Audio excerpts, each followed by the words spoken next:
السلام علیکم ورحمۃ اللہ وبرکاتہ نحمده ونصلی علی رسوله الکریم اما بعد فاعوذ باللہ من الشیطان الرجیم بسم اللہ الرحمن الرحیم یا ایہا الذین آمنوا قوا انفسکم واہلیکم نارا وقودها الناس والحجارہ وقال النبی صلی اللہ علیہ وسلم کلکم راع وکلکم مسئول عن رعیتہ۔ تمام قسم کی تعریفیں اللہ رب العالمین کے لیے ہیں اور بے انتہا درود و سلام نازل ہو سید المرسلین رحمت للعالمین جناب محمد الرسول اللہ صلی اللہ علیہ وسلم پر۔ اللہم صلی علی محمد وعلی آل محمد كما صليت على إبراهيم وعلى آل إبراهيم إنك حميد مجيد اللهم بارك على محمد وعلى آل محمد كما باركت على إبراهيم وعلى آل إبراهيم إنك حميد مجيد۔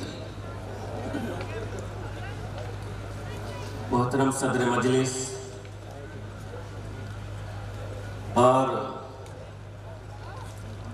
محترم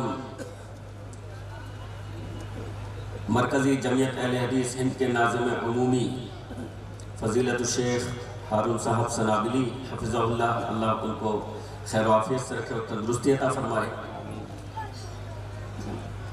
اور ہمارے دوست حضرت مولانا عبد المالک صاحب ریاضی اور دیگر مشائخ، دور دراز سے تشریف لائے ہوئے مہمانان گرامی قدر،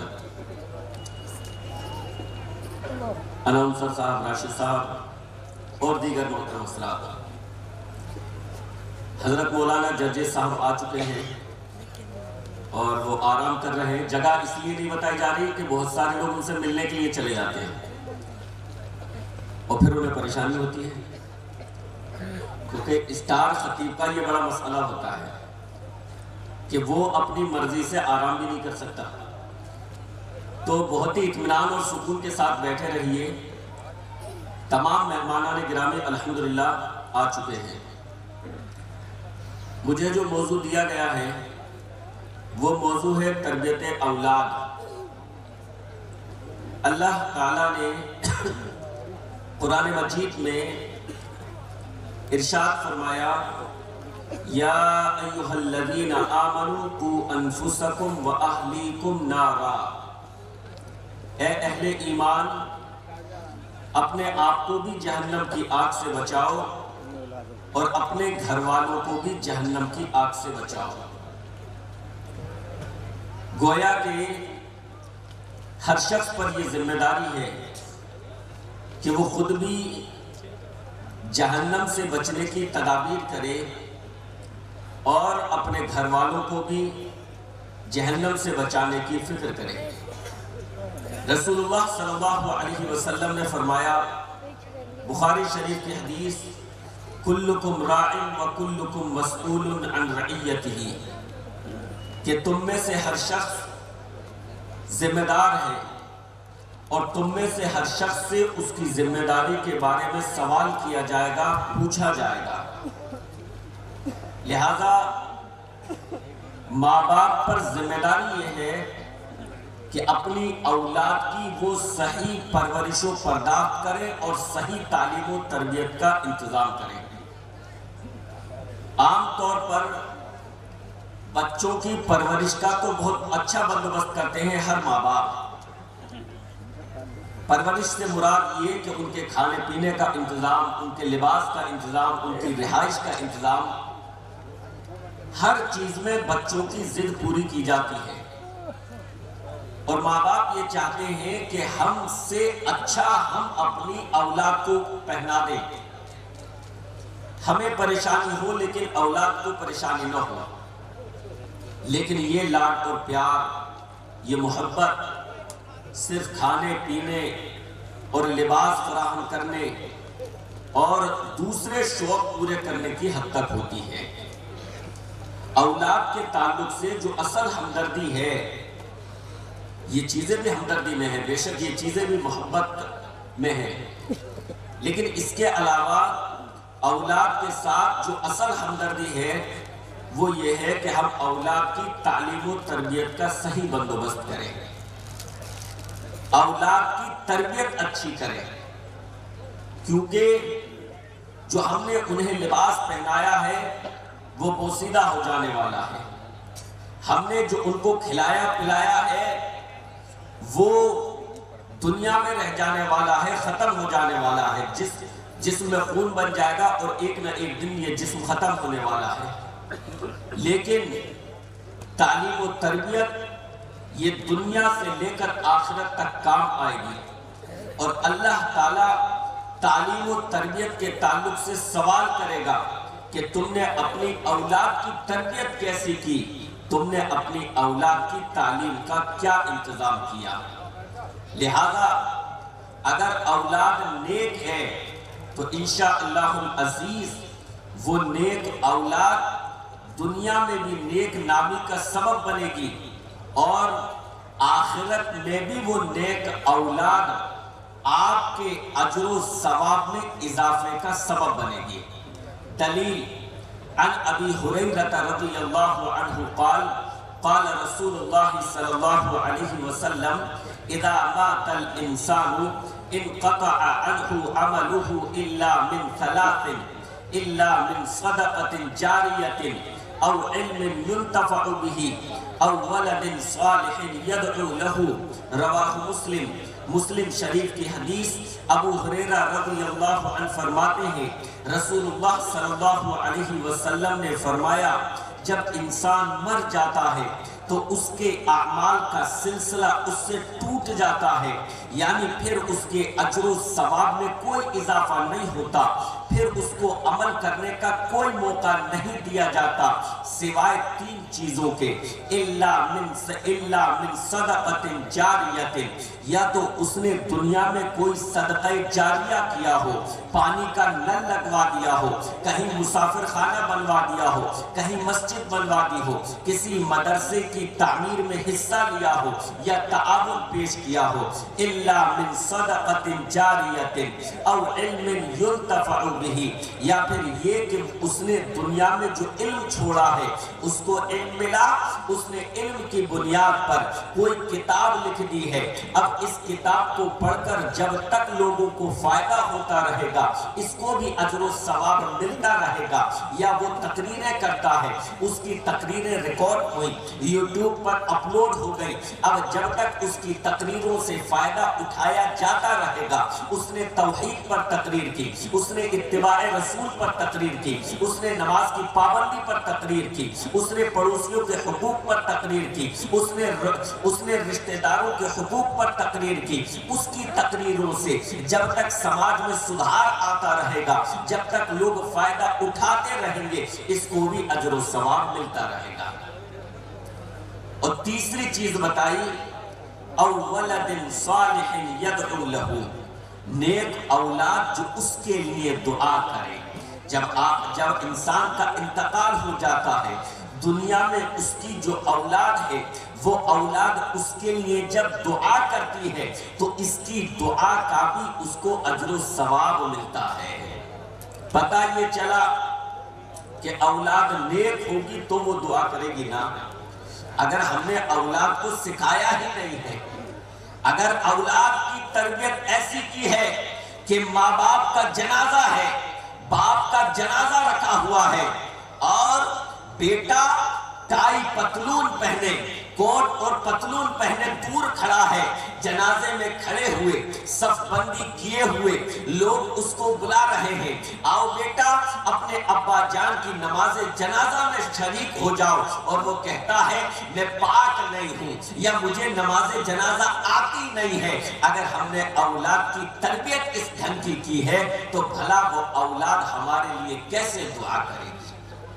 کتنی اولادیں ایسی ہیں جن کو بچپن میں طہارت کے مسائل نہیں سکھائے گئے، ان کو نماز کا طریقہ نہیں معلوم، ان کو نماز کی دعائیں نہیں معلوم ہے، انہیں نماز جنازہ نہیں سکھائی گئی ہے، لہٰذا جب اولاد کو یہ چیزیں نہیں سکھائی گئی تو اس کا نتیجہ یہی نکل کر آتا ہے جو میں نے آپ کے سامنے بیان کیا کہ باپ کی میت پڑی ہوتی ہے، باپ کی لاش مسحرے پر جنازے پر رکھی ہوتی ہے، غیر نماز جنازہ میں شامل ہے، محلے والے نماز جنازہ میں شامل ہیں، لیکن اس کی اولاد دور کھڑی ہوئی ہے کہ ہمیں نماز جنازہ یاد نہیں ہے۔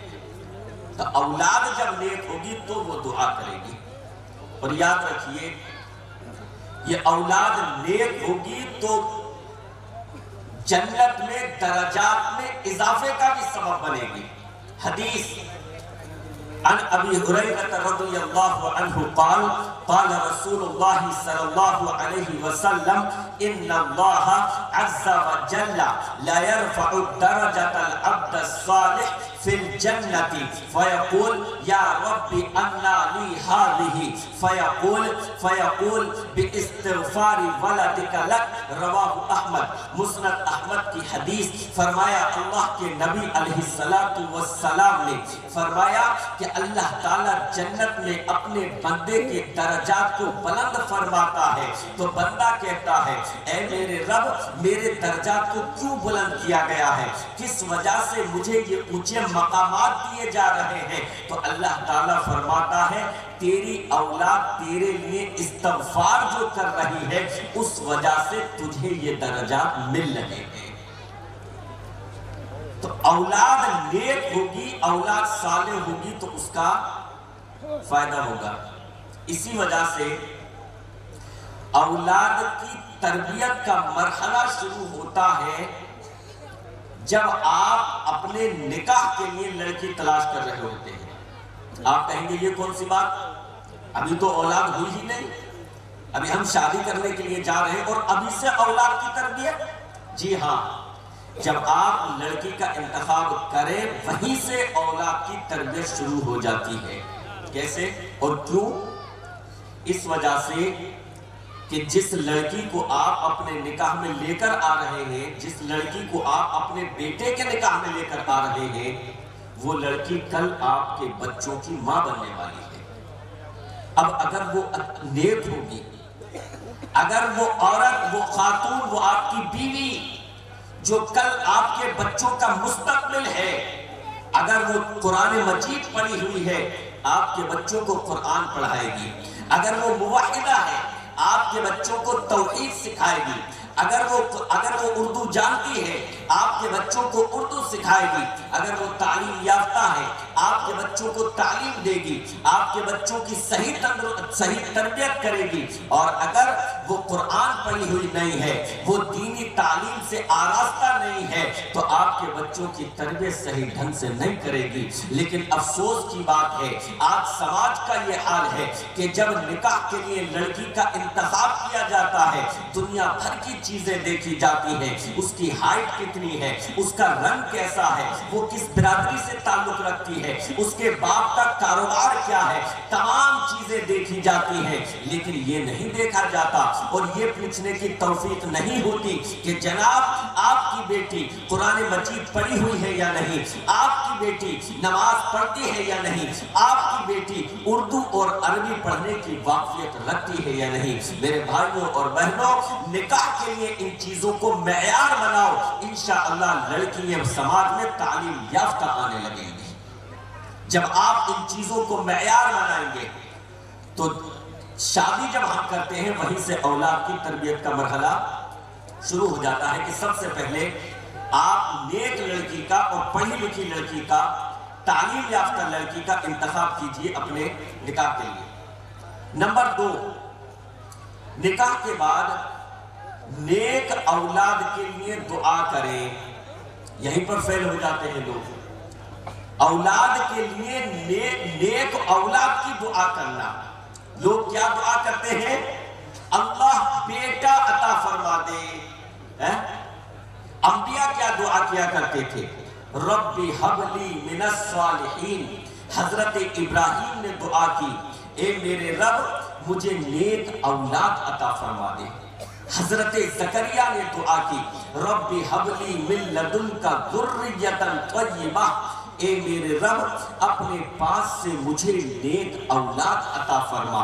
انبیاء اللہ رب العالمین سے دعا کرتے، نیک اولاد کی دعا کرتے، اور ہم اور آپ رب سے دعا کرتے ہیں تو ہماری دعاؤں میں یہ چیز غالب ہوتی ہے۔ اللہ سے دعا کی جاتی ہے اللہ بیٹا عطا فرما دے۔ کیوں بھائی؟ بیٹی پیدا کیوں نہ کرے؟ اللہ بیٹی کیوں نہ عطا فرمائے؟ آج بھی زمانے جاہلیت والی چیزیں سماج اور معاشرے میں پائی جاتی ہیں۔ ہم اور اللہ سے کبھی یہ نہیں دعا کرتے کہ اللہ نیک اولاد عطا فرما، دعا کرتے ہیں بیٹے عطا فرما۔ میرے بھائیوں، بیٹے اور بیٹیاں اللہ کے اختیار میں ہیں۔ بے شک دل میں آرزو ہو سکتی ہے، بیٹے کی بھی دعا کر سکتے ہیں، بیٹیوں کے لیے بھی دعا کر سکتے ہیں، لیکن ساتھ میں اللہ سے یہ ضرور مانگا کرے کہ اے اللہ ہمیں نیک اولاد عطا فرما۔ لیکن افسوس بیٹیوں کے تعلق سے ہمارے سماج میں بڑا منفی رویہ ہے۔ اگر بیٹی پیدا ہو جائے گھر میں تو چہرے پر ہوائیاں اڑنے لگتی ہیں، اور اگر بیٹا پیدا ہو تو بڑی خوشی سے لوگوں کو نیوز دیتا ہے میرے یہاں بیٹا ہوا ہے، لیکن بیٹی پیدا ہو تو دل غمگین ہو جاتا ہے اس کا۔ یہ کون سی روش ہے؟ واللہ یہ وہی روش ہے جو زمانے جاہلیت میں مشرکین مکہ کی تھی۔ اللہ نے جن کا نقشہ کھینچا وَإِذَا بُشِّرَ أَحَدُهُمْ بِالْأُنثَىٰ ظَلَّ وَجْهُهُ مُسْوَدًّا وَهُوَ كَظِيمٌ يَتَوَارَىٰ مِنَ الْقَوْمِ مِنْ سُوءِ مَا بُشِّرَ بِهِ أَيُمْسِكُهُ عَلَىٰ هُونٍ أَمْ يَدُسُّهُ فِي التُّرَابِ أَلَا سَاءَ مَا يَحْكُمُونَ۔ جب ان میں سے کسی کو بیٹی کی پیدائش کی بشارت دی جاتی ہے تو اس کا چہرہ افسوس کی وجہ سے سیاہ ہو جاتا ہے، اور وہ لوگوں سے چھپتا چھپاتا پھرتا ہے، اور وہ یہ سوچتا ہے کہ اس بوجھ کو یوں ہی لیے برداشت کرتا پھروں یا اس کو مٹی میں دفن کر دوں۔ اللہ نے فرمایا الا ساء ما یحکمون، ہائے افسوس یہ کیسے فیصلے کرتے ہیں۔ زمانے جاہلیت کی یہ روش آج بھی ہمارے ساتھ میں پائی جاتی ہے، جبکہ اللہ کی قسم ہے میرے بھائیوں اور بہنوں، ہمارے اور آپ کے پیغمبر جناب محمد الرسول اللہ صلی اللہ علیہ وسلم نے بیٹیوں کی پیدائش پر جو بشارت سنائی ہے، اللہ کی قسم بیٹوں کی پیدائش پر وہ بشارت نہیں سنائی ہے۔ اس لیے بیٹیوں کی پیدائش کو غنیمت جانو، بیٹیوں کی پیدائش کو رحمت جانو۔ حضرت عائشہ رضی اللہ عنہا فرماتی ہیں، وہ مسلم شریف کی حدیث آپ کے سامنے رکھوں، حضرت عائشہ فرماتی ہیں ایک عورت میرے پاس آئی، اس کے پاس 2 بیٹیاں تھیں، اور وہ آ کر مجھ سے کچھ مانگنے لگی۔ کہتی ہیں حضرت عائشہ میرے گھر میں کھجور کے علاوہ کچھ نہیں تھا، کہتی ہیں میرے پاس کھجور کے علاوہ کچھ نہیں تھا، میں نے ایک کھجور، صرف ایک کھجور تھی گھر میں، کہتی ہیں وہ ایک کھجور میں نے اس عورت کو دے دی۔ اللہ اکبر! ہر قربان جائیے نبی کے گھرانے پر، ازواج مطہرات پر، امہات المؤمنین پر ان زبانوں میں کیڑے پڑ جائیں جو نبی کی بیویوں پر لعن طعن کرتے ہیں، وہ روافض جو ازواج مطہرات پر لعن طعن کرتے ہیں۔ ارے نبی کی بیویوں کی خدمات یہ ہیں، ازواج مطہرات کا جذبہ یہ تھا کہ فرماتی ہے گھر میں صرف ایک کھجور، اور وہ کھجور میں نے اس عورت کو دے دی۔ کہتی ہے اس عورت نے اس کھجور کو 2 حصوں میں کیا، اور آدھی کھجور اپنی ایک بیٹی کو دے دی اور آدھی کھجور دوسری بیٹی کو دے دی۔ حضرت عائشہ فرماتی ہے اس نے خود کچھ نہیں کھایا، اٹھ کر چلی گئی دونوں بیٹیوں کو ساتھ لے کر۔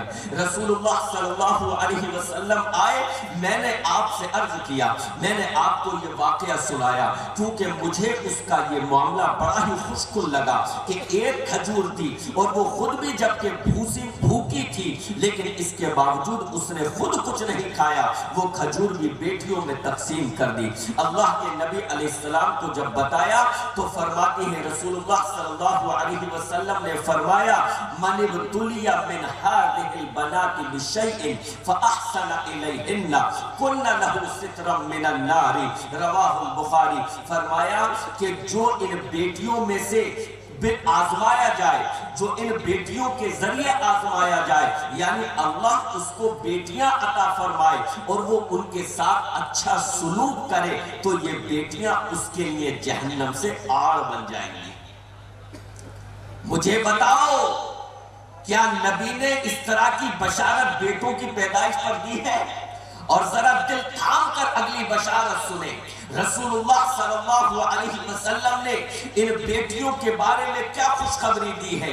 اللہ کی قسم ہے، ایسی بشارت کہ جس کو حاصل کرنے کی آرزو ہر مومن کرے، اور اگر وہ آرزو اس کے دل میں نہ ہو تو گویا اس کے ایمان میں کمی ہے، اس کو نبی سے محبت نہیں ہے، وہ نبی کا ساتھ نہیں چاہتا ہے۔ آئیے وہ بشارت آپ کے سامنے رکھوں۔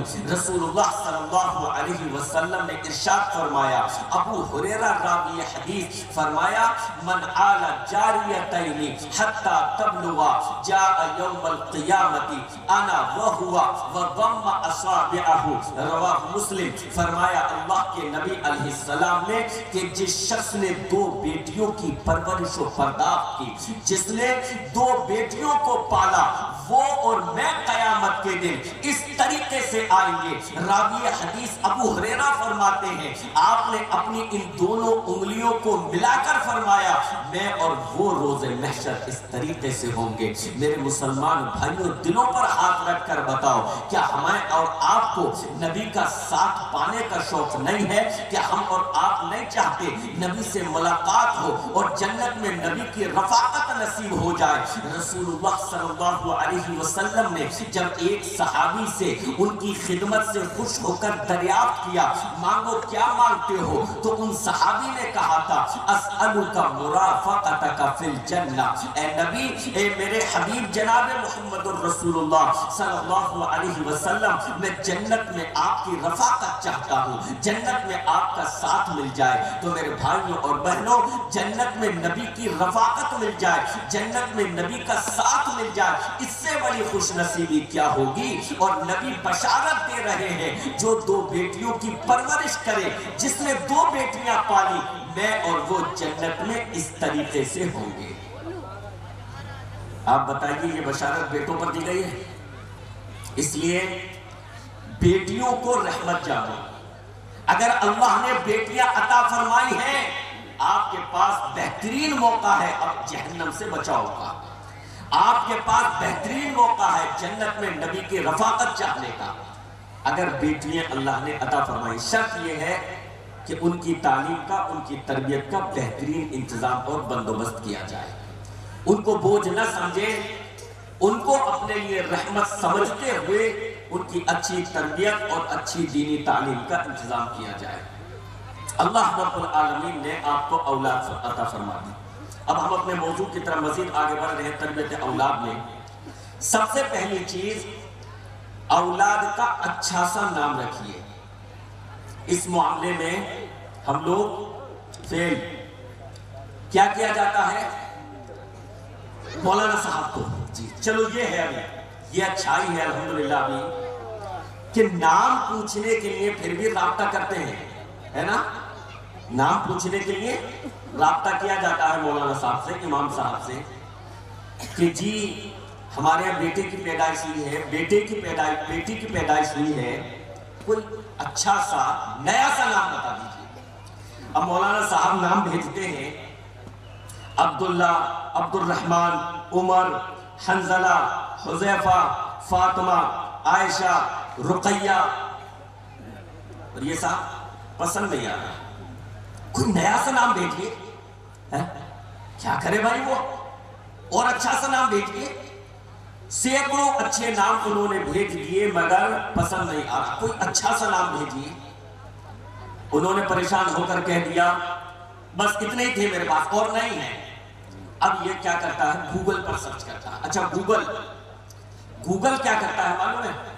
ہر تیسرے نام کا معنی جب اس کے میننگ آپ تلاش کریں گے نام دیکھ کر، اور اللہ اکبر ایسے ایسے نام ہوتے ہیں گوگل پر، اگر آپ ناموں کی لسٹ میں جائیں گے کہ پڑھے لکھے لوگوں کو ہنسی آئے گی اگر میننگ اس کے جانتے ہو، لیکن اس میں ہر تیسرے نام کے معنی کیا دیے رہیں گے؟ جنت کا دروازہ، ایک خوشبودار پھول، یہی رقم ملتے ہیں بس، ایک خوشبودار پھول، جنت کا دروازہ، جنت میں کھایا جانے والا ایک پھل، ہر تیسرے نام کا۔ اب یہ گوگل سے دیکھ کر نام رکھ لیتا، اب پتہ ہے کس طرح کے سماج میں نام چل رہے ہیں۔ مولانا صاحب کی نہیں مانی، ان سے پوچھے نام، لیکن نئے کی چاہت میں نیا ہو، یہ نام تو ہے۔ اور عربوں میں ہم نے دیکھا وہی نام بیٹے کا وہی نام دادا کا بھی ہوتا ہے، پوتے کا سیم نام وہی دادا کا جو نام تھا، پھر بیٹا آیا، پھر انہوں نے اپنے بیٹے کا وہی نام رکھ دیا جو دادا کا تھا، کوئی وہ نہیں۔ کئی مرتبہ وہی نام بیٹے کا وہی باپ کا، بس والدیت میں فرق ہوتا ہے۔ محمد نام بیٹے کا بھی ہے، والد کا نام بھی محمد ہی ہے، تو وہاں کوئی ایسا مسئلہ نہیں ہے۔ لیکن ہمارے یہاں دور دور تک کوئی بھی نام بتاؤ، ارے یہ تو ننہال میں پایا جاتا ہے، یہ خالہ کے بیٹے کا نام ہے، یہ بھانجی کے لڑکے کا نام ہے، یہ پھوپھی کی بیٹی کا نام ہے۔ اب کہاں سے نیا نام نہ ہے؟ تو معلوم ہے کیا نام رکھتے ہیں؟ اب مولانا صاحب میرے عرصے کے بعد جی کیا نام رکھا؟ ببلو۔ اوہ بڑا اچھا نام رکھا ہے، بیٹا ہے تو نام رکھ دیا ببلو، اور بیٹی ہے تو نام رکھ دیا ببلی۔ یہ چل رہا ہے سماج میں، اللہ حفاظت فرمائے، اللہ اصلاح فرمائے۔ میرے بھائیوں اچھے نام رکھیے، یہ نہیں کہ بیٹا ہے تو ببلو، بیٹی ہے تو ببلی، پتہ ہی نہیں چل رہا کس مذہب کا ہے، مسلمان ہے یا نہیں پتہ ہی نہیں چل رہا۔ نام اچھے رکھیے، اور بہتر یہ ہے کہ صحابہ اکرام کے ناموں میں سے نام رکھیے، انبیاء اکرام کے ناموں میں سے نام رکھیے۔ انبیاء کے سارے نام پیارے ہیں، سارے نام اچھے ہیں، اور صحابہ کے سارے نام اچھے ہیں، سارے نام پیارے ہیں۔ اور اگر کسی نے کوئی نام غلط رکھ لیا ہے، بعد میں اس کو پتا چلا کہ میرا نام غلط ہے، کسی صاحب نے اسے بتا دیا، تو نام کو تبدیل کیا جا سکتا ہے، کوئی مسئلہ نہیں ہے۔ عام طور سے سماج میں یہ سمجھا جاتا ہے کہ نام کو بدلنے کے لیے عقیقہ کرنا ضروری ہے، لہذا وہ یہ سوچتا ہے کہ یار اب نام کو بدلوں تو 2 بکرے اور کٹواؤں، یا بیٹی کے لیے 1 بکرا اور کٹواؤں، تو ایسی کوئی چیز نہیں ہے۔ نام رکھنا یہ الگ ایک حکم ہے، ٹھیک ہے، عقیقہ یہ الگ ایک چیز ہے، اور سر کے بال اتارنا یہ الگ حکم ہے۔ ہم نے سب کو مکس کر دیا۔ یہ ٹھیک ہے کہ 7ویں دن ساری چیزیں ہیں مستحب، کہ 7ویں دن آپ نام اس کا متعین کر دیں، پہلے بھی رکھ سکتے ہیں، لیکن 7ویں دن کا ذکر نہیں ہے حدیث میں، اور 7ویں دن اس کے بال کو اتروائیں، 7ویں دن عقیقہ کریں۔ 2 چیزیں تو 7ویں ہی دن کرنی ہے، نام پہلے بھی رکھ سکتے ہیں، لیکن 7ویں دن نام، 7ویں دن عقیقہ، 7ویں دن سر کے بال اتارنا۔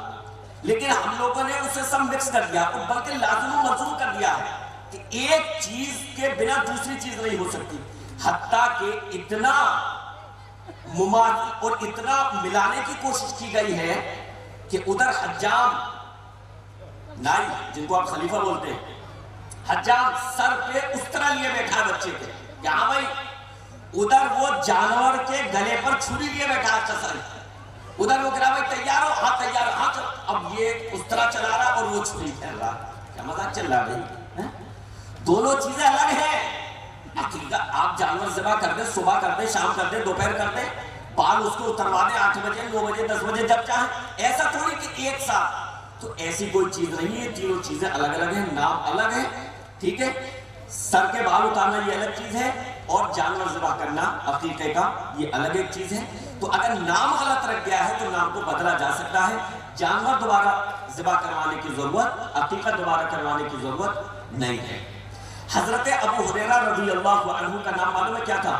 عبد الشمس، جس کے معنی ہوتے ہیں سورج کا بندہ۔ رسول اللہ صلی اللہ علیہ وسلم نے ان کا نام بدل کر رکھ دیا عبد الرحمن۔ ابو ہریرہ سے تو ہم لوگ جانتے ہیں نا، عام ہے، لیکن ان کا نام تھا عبد الرحمن۔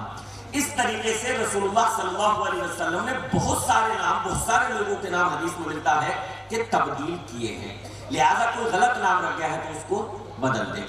اس کے بعد فضول اور غیر شرعی رسموں سے بچیں۔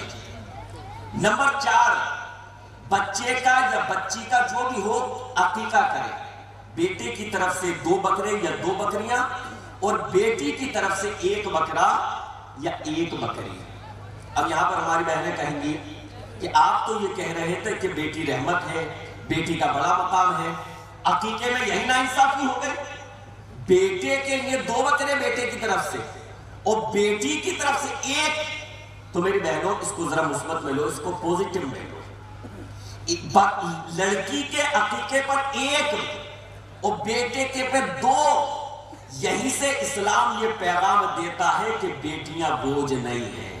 بیٹے کی پیدائش ہوگی 2 بکرے کرنے پڑیں گے، 1 بکرا اگر 15,000 کا 12,000 کا بھی آ رہا ہے، 25,000 اس کو چاہیے صرف بکرے خریدنے میں۔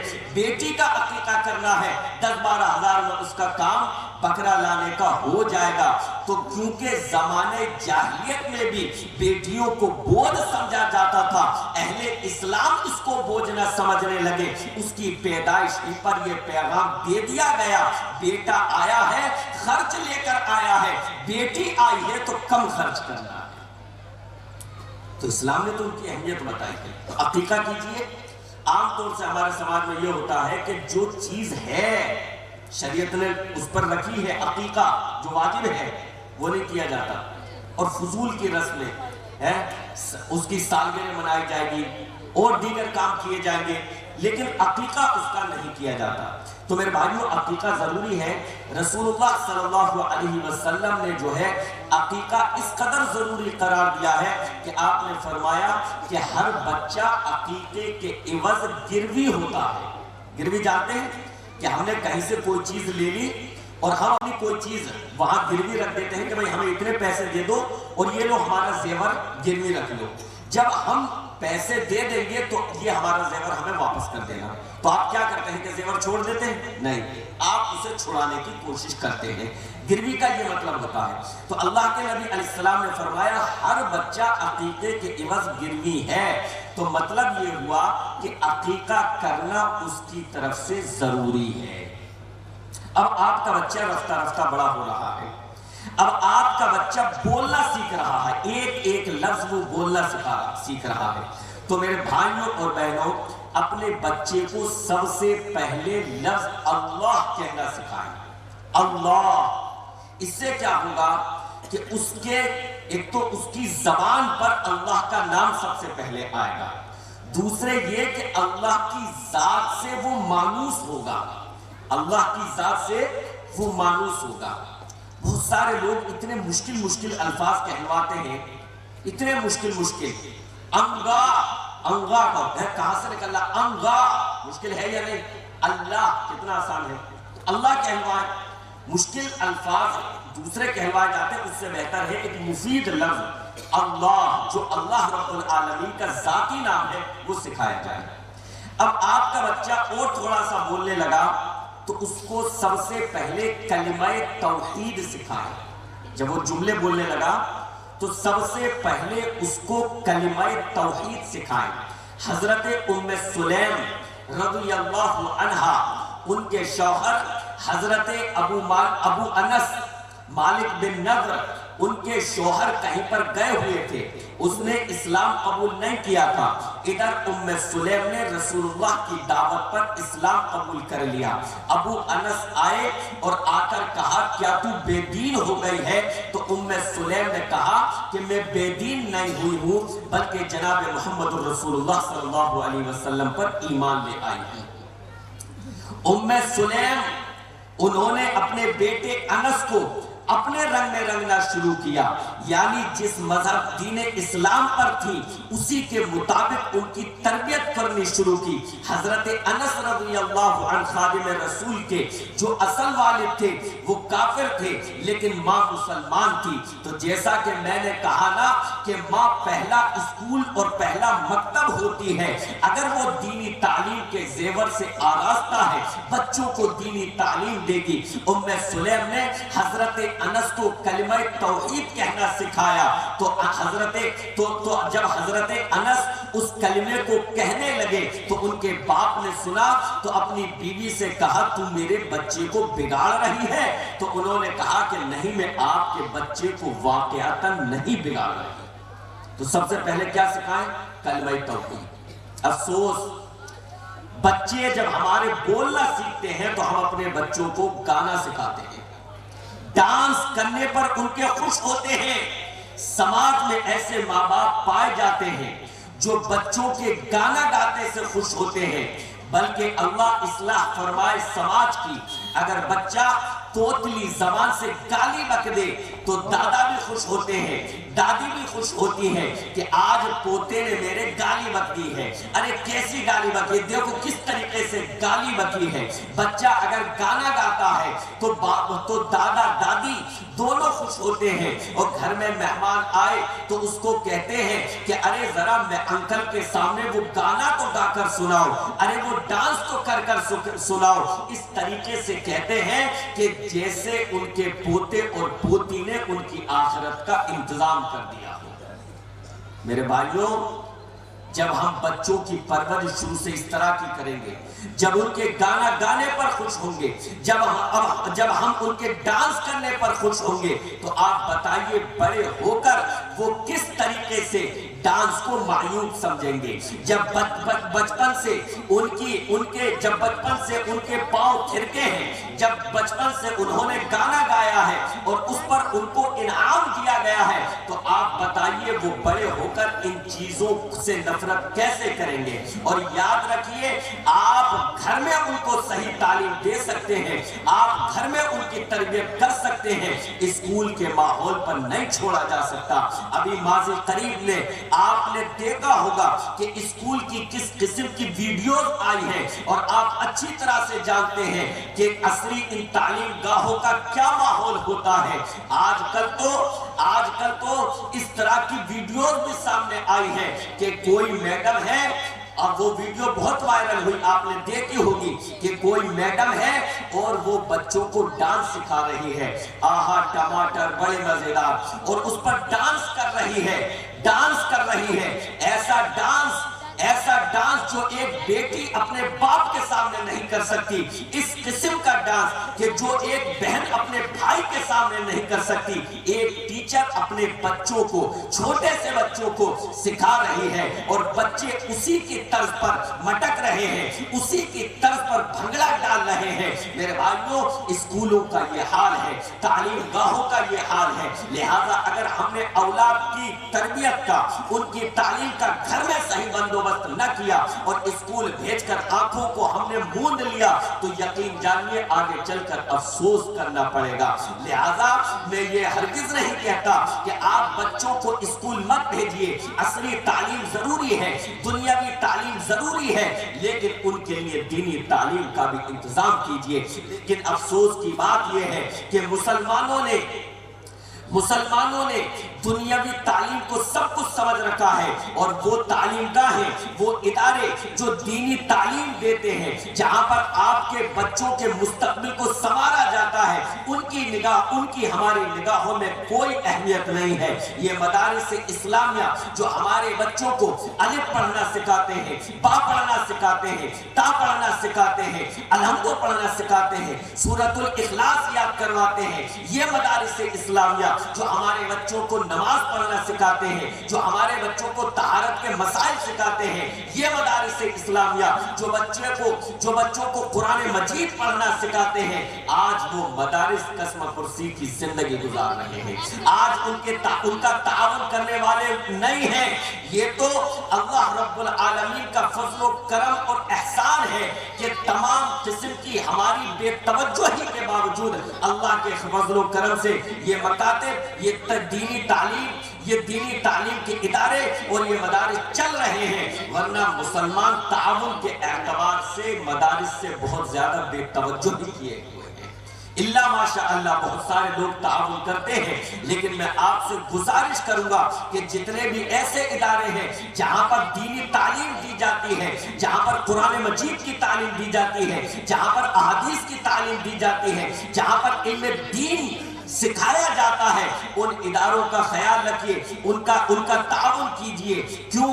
اس وجہ سے کہ دنیاوی تعلیم کے جو ادارے ہیں ان کو فنڈ دینے کے لیے بہت ہیں، ان کو فنڈ دینے کے لیے گورنمنٹ موجود ہے، ان کے لیے فنڈ پاس کیا جاتا ہے، لیکن یہ دینی ادارے جو ہیں ان کا فنڈ کسی ملک سے نہیں آتا، کوئی گورنمنٹ نہیں دیتی۔ الحمدللہ اللہ کے فضل و کرم سے یہ دینی ادارے ہم مسلمانوں کی اپنی جیب سے چلتے ہیں، لہذا اگر ان اداروں کا تعاون ہم اور آپ ہی نہیں کریں گے، جن اداروں میں پہنچ کر ہمارے بچوں کا مستقبل سنورتا ہے، ان کی آخرت سنورتی ہے، تو آپ بتائیے ان اداروں کا تعاون اور ان کی دیکھ ریکھ کون کرے گا، ان کی طرف توجہ کون دے گا؟ تو بات یہاں سے شروع ہوئی تھی کہ میں یہ کہہ رہا تھا کہ میں یہ نہیں کہتا ہرگز کہ آپ اسکول میں اپنے بچوں کو مت بھیجئے، بے شک اسکول میں اپنے بچوں کو بھیجئے، دنیاوی تعلیم بھی آج کی بہت بڑی ضرورت ہے، لیکن میں یہ کہتا ہوں کہ اسکول میں بھیج کر آپ خواب غفلت میں مت چلے جائیے،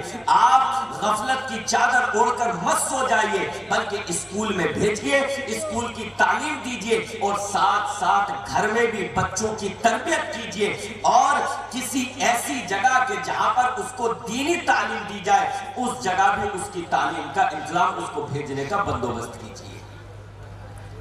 اب آپ کا بچہ رفتہ رفتہ بڑا ہو رہا ہے، اپنے بچے کو قرآن مجید سکھائیے، قرآن مجید کی تعلیم کا انتظام کیجئے، لیکن افسوس اس معاملے میں بھی ہماری نگاہوں میں دینی تعلیم کی کوئی اہمیت نہیں ہے۔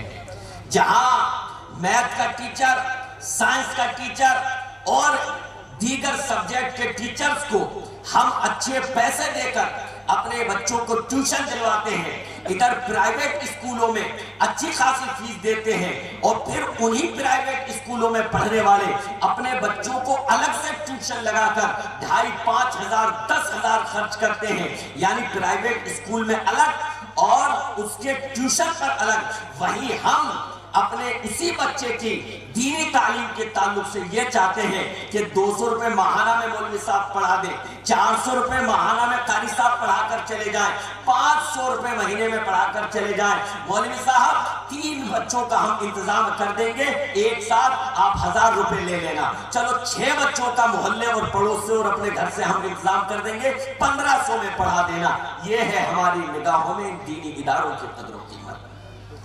جو جگہ صرف دنیا سنوار نہیں ہے ان کی قدر و قیمت ہے، اور اس تعلیم پر ہم لاکھوں خرچ کرتے ہیں، لیکن جو ادارے بچوں کی آخرت سنوار رہے ہیں ان کو کھڑے ہو کر نہیں بیٹھ کر پیشاب کرنا سکھا رہے ہیں، ان کو استنجا کرنا سکھا رہے ہیں کہ پیشاب کے بعد یوں ہی نہیں کھڑے ہو جانا ہے بلکہ استنجا کرنا ہے، یہ بنیادی چیزیں جو ہمارے بچوں کو سکھا رہے ہیں ان کی ہمارے یہاں کوئی قدر نہیں ہے۔ ہم یہ چاہتے ہیں ہم ان پر تو خرچ کرتے ہیں جو ہمارے بچوں کو یہ تہذیب اور یہ کلچر دے کہ جانوروں کی طرح کھڑے ہو کر کھاؤ، جانوروں کی طرح کھڑے ہو کر پیشاب کرو، اور پانی استعمال کرنے کی ضرورت نہیں ہے، کاغذ بھی استعمال کر سکتے ہو۔ ان لوگوں پر بہت خرچ کیا جاتا ہے، لیکن جو ہمارے بچوں کو یہ سکھائیں کہ استنجا کر کر پانی کا استعمال کرنا ہے، بیٹھ کر پیشاب کرنا ہے، کھانا کھاتے ہوئے بسم اللہ پڑھنی ہے، کھانے کے بعد یہ دعا پڑھنی ہے، نماز اس طریقے سے پڑھنی ہے، طہارت اس طریقے سے حاصل کرنی ہے، ماں باپ کا خیال رکھنا ہے، پڑوسیوں کے حقوق کا خیال رکھنا ہے۔ تو جن جگہوں پر ہمارے بچوں کو انسان بنایا جاتا ہے اور جو لوگ ہمارے بچوں کو انسان بناتے ہیں ان کی ہمارے یہاں کوئی قدر و قیمت نہیں ہے۔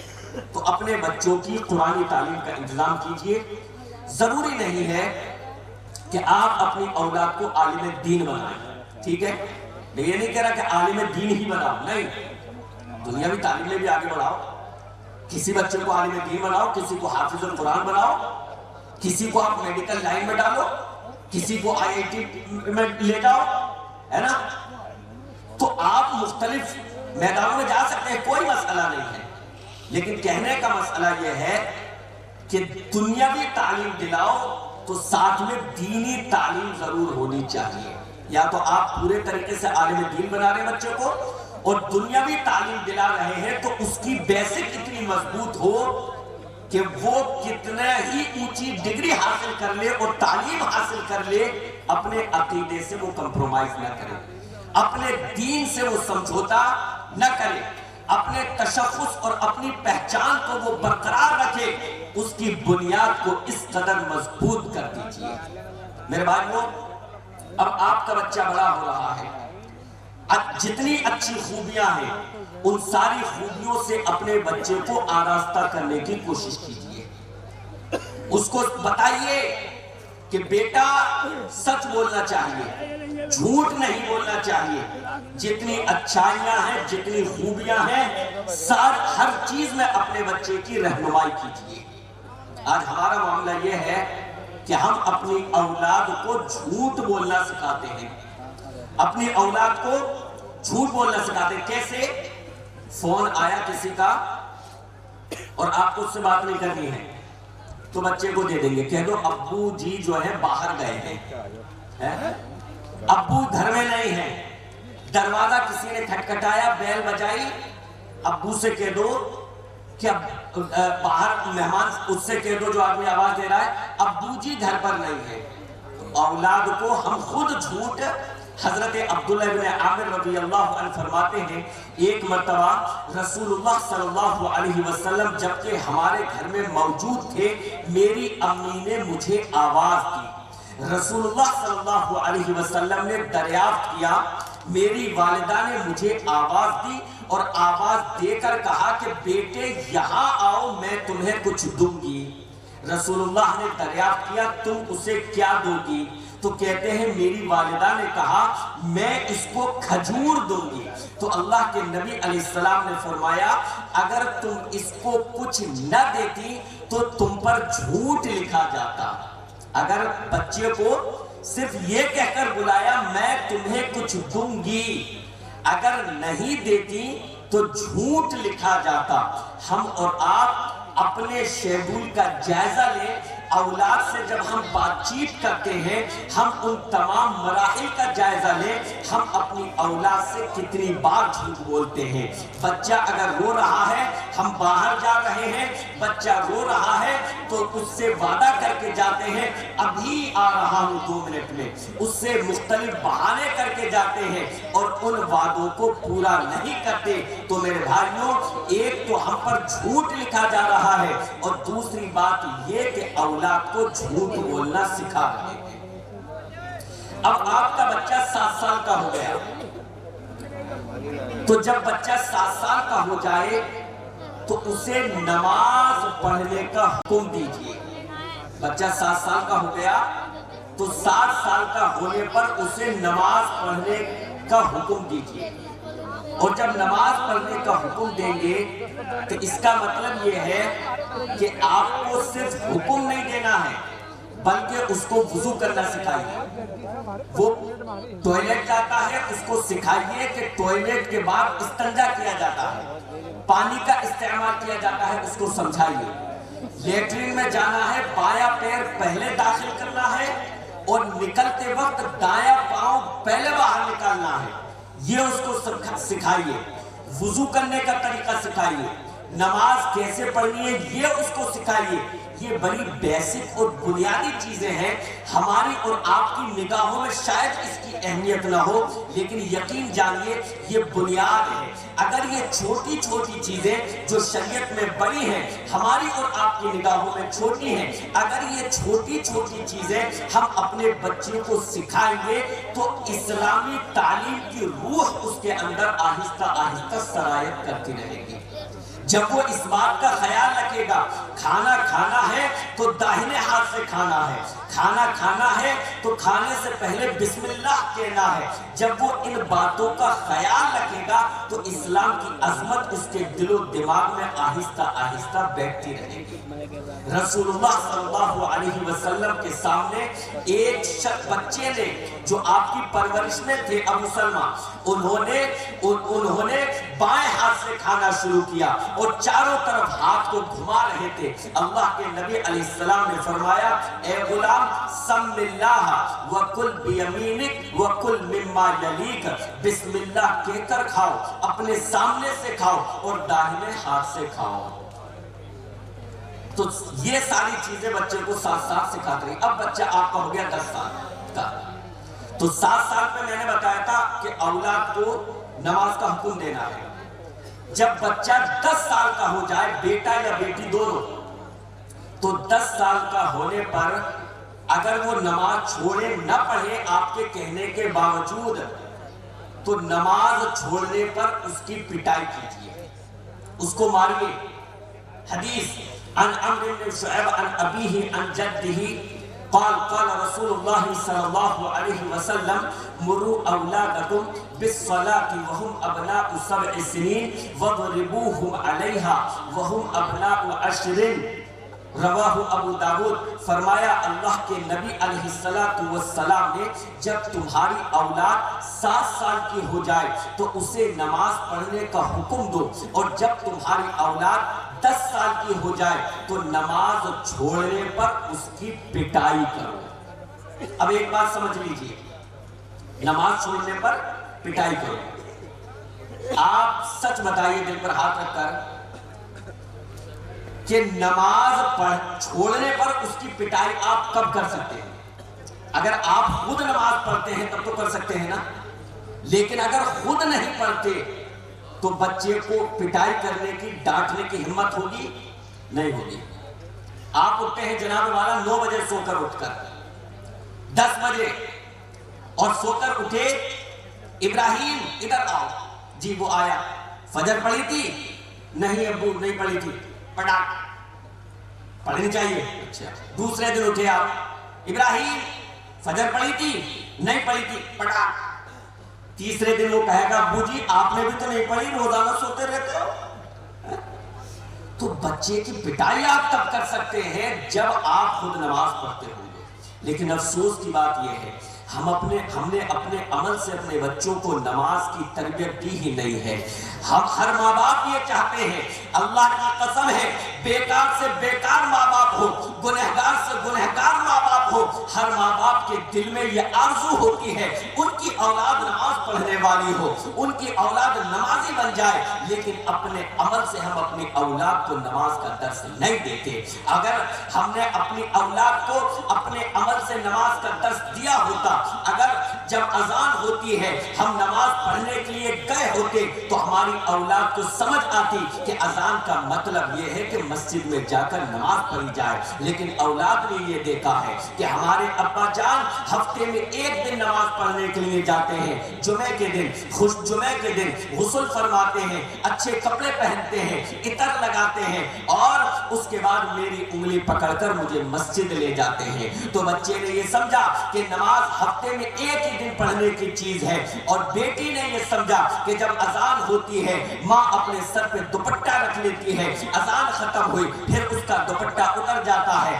اگر وہ یہ دیکھتی کہ اذان ہوتی ہے تو ماں وضو کرنے کے لیے اٹھتی ہے اور پھر نماز پڑھتی ہے, تو بیٹی کو یہ درس ملتا کہ اذان کا مطلب یہ ہے کہ نماز پڑھی جائے. لیکن بیٹے نے باپ باپ سے نماز نہیں سیکھی ہے، بیٹی نے اپنی ماں کے عمل سے نماز کا درس نہیں لیا ہے، لہذا بیٹا اور بیٹی دونوں بے نمازی رہتے ہیں، اور وہ یہ سمجھتے ہیں کہ اذان کا مطلب صرف اتنا ہے کہ ٹی وی کی آواز کم کر دی جائے، اذان کا مطلب صرف اتنا ہے کہ سر پہ دوپٹہ ڈال لیا جائے، اذان کا مطلب نماز پڑھنا نہیں ہے۔ تو میرے بھائیوں، اپنی اولاد کو نمازی بنائیے، نماز کی تعلیم دیجیے، لیکن یہ کب ہوگا؟ جب ہم خود نمازی بنیں گے۔ ایک اور چیز، بچپن ہی سے اپنی اولاد کا عقیدہ درست رکھیے۔ جی ہاں، عقیدہ توحید کی اس کو تعلیم دیجیے، عقیدہ توحید اس کی تعلیم دیجیے۔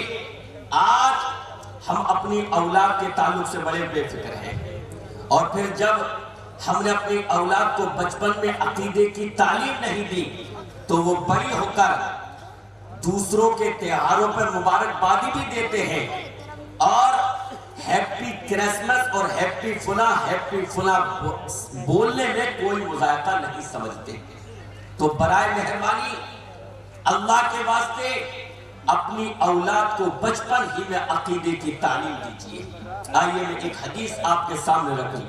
ابن عباس رضی اللہ عنہما فرماتے ہیں، عن ابن عباس رضی اللہ عنہما قال كنت خلف رسول اللہ صلی اللہ علیہ وسلم یوما فقال یا غلام سم اللہ، یا غلام انی اعلمک کلمات احفظ اللہ یحفظک، احفظ اللہ تجدہ تجاہک، اذا سألت فاسأل اللہ واذا استعنت فاستعن باللہ، واعلم ان الامت لو اجتمعت على ان ينفعوك بشيء لم ينفعوك الا بشيء قد كتبه الله لك، ولو اجتمعوا على ان يضروك بشيء لم يضروك بشيء لم يضروك بشيء الا قد كتبه الله عليك، رفعت الاقلام وجفت الصحف، رواہ ابو داود۔ فرمایا اللہ کے نبی علیہ السلام نے، ابن عباس فرماتے ہیں میں رسول اللہ صلی اللہ علیہ وسلم کے پیچھے تھا تو اللہ کے نبی علیہ السلام نے فرمایا اے بیٹے میں تمہیں کچھ کلمات سکھاتا ہوں۔ اللہ اکبر، ذرا اندازہ لگائیے، حضرت ابن عباس چھوٹے ہیں، نبی کے ساتھ سفر کر رہے ہیں اور آپ کے ساتھ سواری پر پیچھے سوار ہیں۔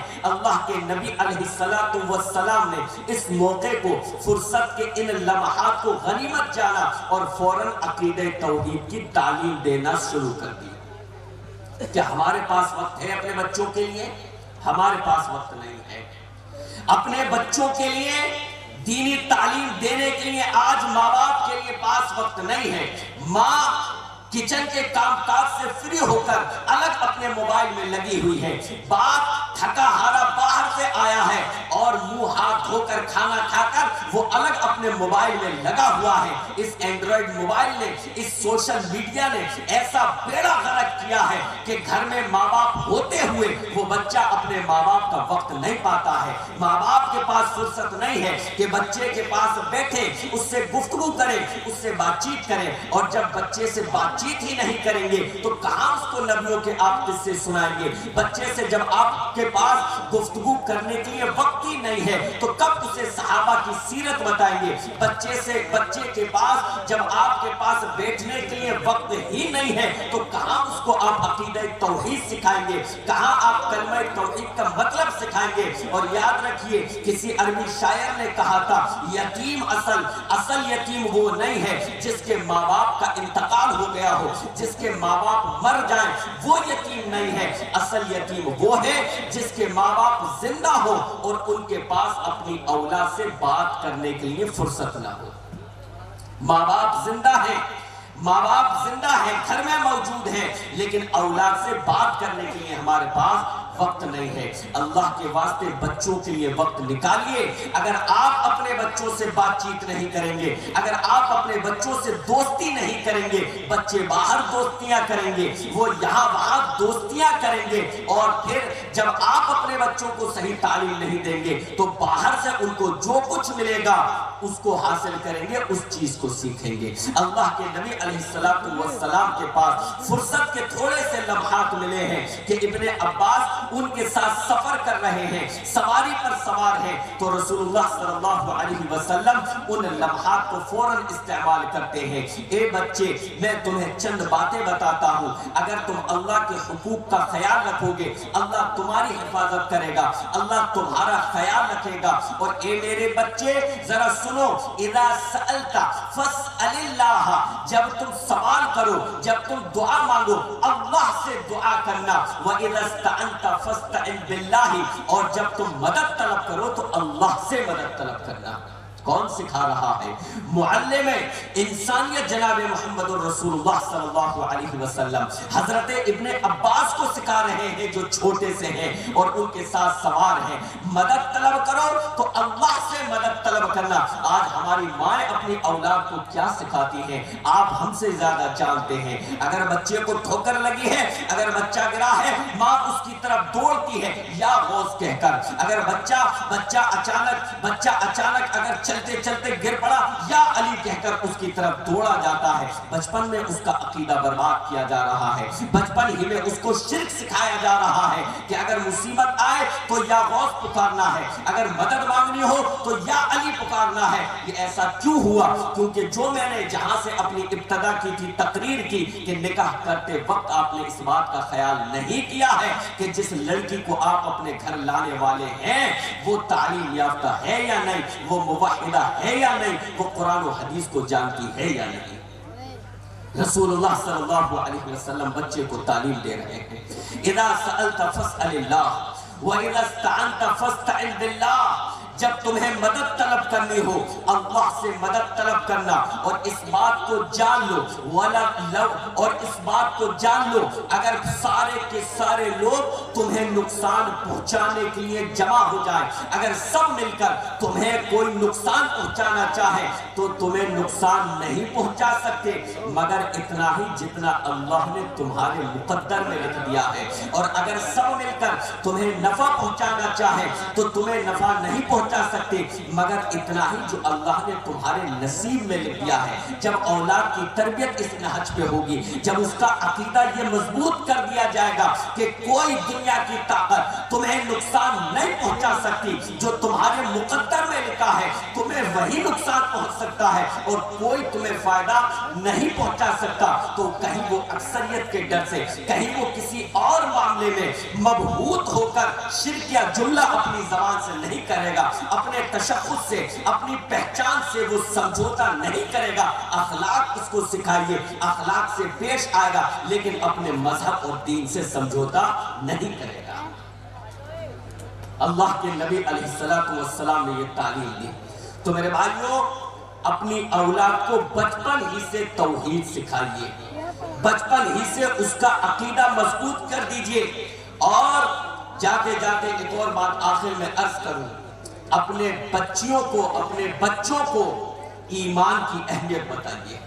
آج آپ واقعات دیکھ رہے ہیں کہ ہماری بیٹیاں کس طریقے سے غیروں کے ساتھ فرار ہو رہی ہیں اور بیٹے اپنی منمانی کر کس طریقے سے دین اسلام کے خلاف دوسری جگہوں سے نکاح کر رہے ہیں۔ صرف بیٹیاں نہیں، آپ یہ سمجھتے ہیں کہ بیٹیاں ہی بدنامی کا سبب بنتی ہیں؟ نہیں، اگر بیٹا بھی مکالہ کرتا ہے، اگر بیٹا بھی آپ کے ہاتھ سے پھسلتا ہے تو وہ بھی بدنامی کا سبب ہے۔ صرف بیٹیاں گھر کی عزت نہیں ہے کہ اس کو آپ اپنے ایگو پر لیں، بے شک بیٹیاں گھر کی عزت ہیں لیکن بیٹے بھی آپ کے گھر کی عزت ہیں، لیکن یہ بیٹے بھی ہاتھ سے پھسل رہے ہیں اور بیٹیاں بھی ہاتھ سے پھسل رہی ہیں، غیروں کے ساتھ فرار ہو رہے ہیں۔ وہ پورا ایک جال ہے، ایک سسٹم ہے جس کے تحت بیٹیوں کو پھنسایا جاتا ہے اور بیٹیاں ان کے جال میں، ان کے چنگل میں پھنس جاتی ہیں۔ لیکن اگر آپ نے اپنی بیٹی کو اسلام کی اہمیت بتائی ہے، ایمان کی قدر و قیمت بتائی ہے کہ یہ ایمان کتنی بڑی دولت ہے، تو کبھی بھی وہ ایمان سے سمجھوتا نہیں کریں گی۔ ایمان پر ایک مشرک کو کبھی بھی وہ اہمیت اور ترجیح نہیں دیں گے۔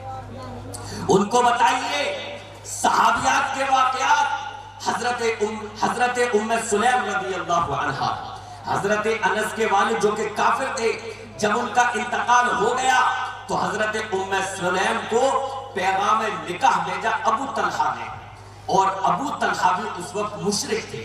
مشرک کی حالت میں، مشرک ہونے کی حالت میں انہوں نے پیغام نکاح دیا ام سلیم کو. تو ام سلیم کہتی ہے کہ ابو طلحہ تم وہ شخص ہو کہ جس کا پیغام نکاح نہیں لوٹایا جانا چاہیے. یعنی تمہارا اسٹیٹس اتنا بڑا ہے، تم اس حیثیت کے مالک ہو کہ تمہارا پیغام نکاح نہیں لوٹایا جانا چاہیے. مگر مسئلہ یہ ہے میں ایمان والی ہوں اور تم مشرک ہو، میں تم سے نکاح نہیں کر سکتی. غور کریں ہماری بہنیں، غور کریں ہماری بیٹیاں جو غیروں کی اچھی جاب دیکھ کر، اچھی ملازمت دیکھ کر، ان کی مالداری دیکھ کر، ان کا اسٹیٹس دیکھ کر، ان کے گھر کے رہن سہن کو دیکھ کر کہ بڑا عالیشان رہن سہن ہے، یہ ساری چیزیں دیکھ کر اپنے ایمان کو قربان کر دیتی ہیں اور ان کے ساتھ راہ فرار اختیار کر لیتی ہیں، ماں باپ کو بھی بدنام کرتی ہیں اور اسلام سے بھی ہاتھ دھو بیٹھتی ہیں، اپنی آخرت کو بھی برباد کر لیتی ہیں. وہ غور کرے کہ تم نے دوسرے سے نکاح کیا، اس کے ساتھ فرار ہو گئی، اس کے ساتھ مکالمہ کیا، صرف اس کے مال و دولت کو دیکھ کر، اس کی اچھی جاب کو دیکھ کر، اس کے اچھے اسٹیٹس کو دیکھ کر، اس کے گھر کے رہن سہن کو دیکھ کر، وہ جس محلے میں رہ رہا ہے، وہ جس سوسائٹی میں رہ رہا ہے، وہ پوش علاقہ دیکھ کر، وہ پوش کالونی دیکھ کر کہ ارے ہمارے علاقوں میں تو گندگی رہتی ہے، یہ بڑا پوش علاقہ ہے،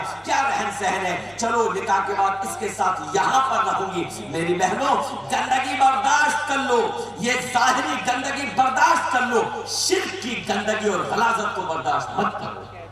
وہ پوش کالونی ہو گرچہ رہن سہن کتنا ہی اچھا ہو، اگر وہ مومن نہیں ہے، اگر وہ مسلمان نہیں ہے، اگر وہ مشرک ہے، غلیظ ہے، ناپاک ہے، اللہ کی نگاہوں میں وہ ناپاک ہے. اللہ کی نگاہوں میں شرک سے بڑی غلاظت کوئی نہیں ہے. اللہ کی نگاہوں میں شرک جو نالی کی غلاظت ہوتی ہے اس سے بدتر ہے شرک کی غلاظت، اس سے بدتر ہے شرک کی غلاظت. نالی کی غلاظت کپڑوں سے لگ جائے، نالی کی غلاظت جسم سے لگ جائے، آپ پانی سے دھونے پاک و صاف ہو جائیں گے. لیکن اگر عقیدے میں شرک آ جائے، آپ عقیدہ اپنا برباد کر لیں، اگر آپ شرک کر بیٹھیں، جب تک اللہ سے توبہ نہیں کریں گے اللہ معاف نہیں فرمائے گا. تو اللہ کی نگاہوں میں اس نالی والی غلاظت سے بدتر ہے عقیدے کی غلاظت. لیکن ہماری مائیں بہنیں ظاہری اسٹیٹس دیکھ کر، چمک دمک دیکھ کر فرار ہو جاتی ہیں. ام سلیم رضی اللہ عنہا کے اس واقعے پر انہیں غور کرنا چاہیے کہ ام سلیم نے ابو طلحہ سے کہا، ابو طلحہ میں مومنہ ہوں اور تم مشرک ہو، میں تم سے نکاح نہیں کر سکتی، مگر اگر تم اسلام قبول کر لو تو میں تم سے نکاح کر سکتی ہوں. حضرت ام سلیم نے کہا اے ابو طلحہ اگر تم اسلام قبول کر لو تو میں تم سے نکاح کر سکتی ہوں. ابو طلحہ نے غور و فکر کیا، اسلام کو سمجھا اور جب قریب سے آ کر اسلام کو سمجھا تو دل دے بیٹھے اسلام کو اور محمد عربی صلی اللہ علیہ وسلم کا کلمہ پڑھ لیا. ام سلمہ نے کہا تھا اگر تم اسلام قبول کر لو گے میں تم سے مہر بھی نہیں لوں گی. اور جب انہوں نے اسلام قبول کر لیا ام سلمہ نے بغیر کسی مالی مہر کے ان سے نکاح کر لیا. تو میرے بھائیوں اپنی اولاد کو ایمان کی اہمیت بتائیے، اپنی اولاد کو اسلام کی اہمیت بتائیے تو انشاءاللہ بڑے ہو کر وہ اپنے ایمان و اسلام کے ساتھ سمجھوتا نہیں کریں گے. اللہ رب العالمین سے دعا ہے کہ رب العالمین ہمیں اپنی اولاد کی صحیح تربیت کرنے کی توفیق عطا فرمائے. رب العالمین ہمیں اپنی اولاد کے تعلق سے بیدار ہونے کی توفیق عطا فرما. رب العالمین ہمارے گھروں میں دینی ماحول پیدا فرما دے. آمین یا رب العالمین. وصلی اللہ تعالی علی رسول خیر خلقہ محمد وآلہ واصحابہ اجمعین برحمتک یا ارحم الراحمین. یہ حضرت مولانا ججز آ رہے ہیں تو اپنے صبر کا مظاہرہ کریں. ان سے